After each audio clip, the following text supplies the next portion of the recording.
Magandang araw mga kapuso. Ito po ang mga ganap na dapat po natin abangan mamaya dito lamang po sa Lilet Matias Attorney at Law. Dito na nga po na imbitahan upang magtanong ang mga kapulisan dito kay Lorena at Patricia. Iginiit nga ni Patricia na kahit kaaway niya si Meredith ay hindi siya mamamatay tao. Ganon din kay Lorena. Ipinagtanggol nga ni Lilet si Meredith sa sinabi ni Lorena na naniniwala ba siya na siya ang pumatay sa kanyang nanay sa dami ng mga tulong na naibigay nito. Sinabi nga ni Lilet na kaduguman o hindi, kung hustisya ang pinag-uusapan ay hindi niya ito inuurungan.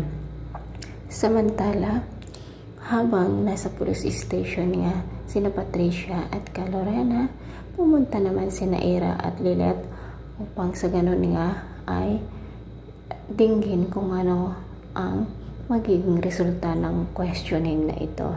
Samantala, may tumawag kay Ira at sinabi nga na dumating na ang pinakamagaling na abogado na kung saan ay siya ang hahawak dito sa kaso sa pagkamatay ng kanilang ina na si Meredith.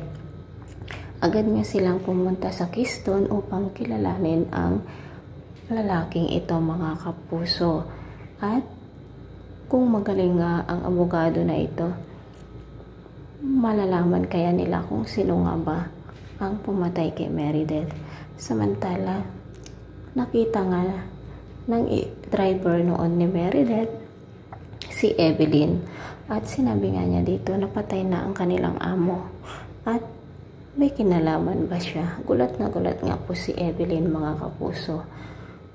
Kung makikita nila Lilet at Ira si Evelyn, siguradong malalaman nga nila kung sino nga ba ang pumatay sa kanilang ina at sana makipagtulungan itong si Evelyn.